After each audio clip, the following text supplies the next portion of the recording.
New from Vinegar Syndrome in their VSU range is Congo from 1995, directed by Frank Marshall, who did 8 Below, Alive, Arachnophobia, a kind of great run of 90s movies.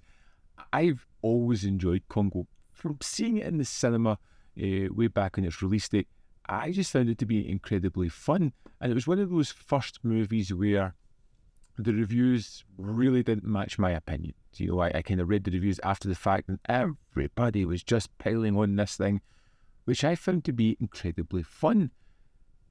And going back to it, I still kind of found it to be that way. I still found it incredibly enjoyable, and I can see aspects of it that just are a little bit silly. They don't quite tie with the kind of sensibilities of blockbusters back then.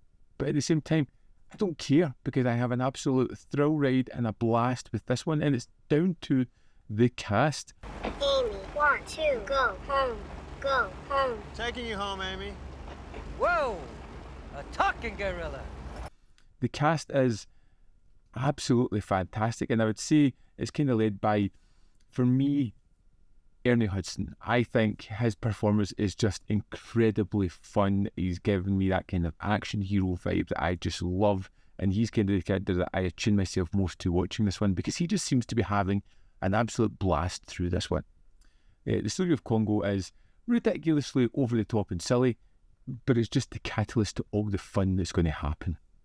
A group of explorers are chasing down diamonds in the Congo. They disappear. We have Laura Linney's character, who is going to be sent in. Dr. Karen Ross is going to lead a team into the Congo to try and find out what happened, to try and get this diamond for communication issues or some weird thing. Like I said, it doesn't really matter. It's just getting these people into a war-torn country.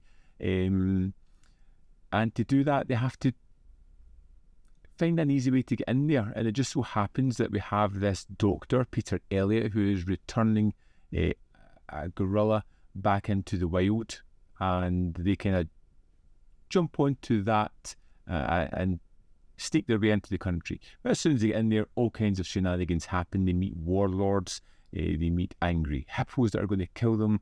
There is, of course, killer gorillas at certain points, and all kind of adversities along the way.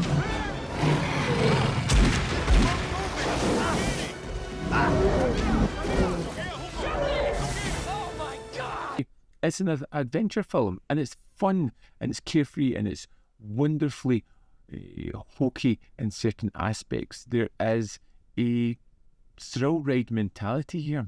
I find all the characters are really entertaining. Are they deep characters that are going to resonate with you? No, but they are fun. They are fun archetypes that just really bolster this silly story and make it something that's more fun and engaging than some of the other releases around about that time. Now, I've touched on some of the performances I like Delroy Lindo turns up and just drops one of the funniest one-liners that just I giggle at every time I see. Stop eating my sesame cake! Mm-hmm. You've got Tim Curry in here, who's giving a wonderfully comedic performance as a kind of snivelling con man who just lights up the screen wherever he's there. We have these wonderful kind of effects. You have this silly kind of science fiction story going on here. You have this ancient tomb filled with jewels. You have these people making their way through the Congo and all the adversities that throws towards them. And you've got the making of a wonderful adventure blockbuster film. And like I say, this is one that I just enjoy. For 109 minutes, I can sit back, put my feet up, and just go with the silliness that's on show here. Ugly gorillas, ugly, go away. I don't know what to make of it. Yeah, when this was announced, this was a film that I was quite happy to pick up because I was familiar with it, and because I knew it was fun. I knew it was something that I was going to enjoy. I think this is one of the sort of better releases from Vinegar Syndrome recently, and particularly the transfer is terrific. The extras are extensive on this edition, and it's just a whole lot of fun. Silly? Absolutely. But when it's entertaining, it doesn't really matter, does it? I'd love to know your thoughts on Congo. If you picked up this edition, are you going to pick it up? What did you think of it?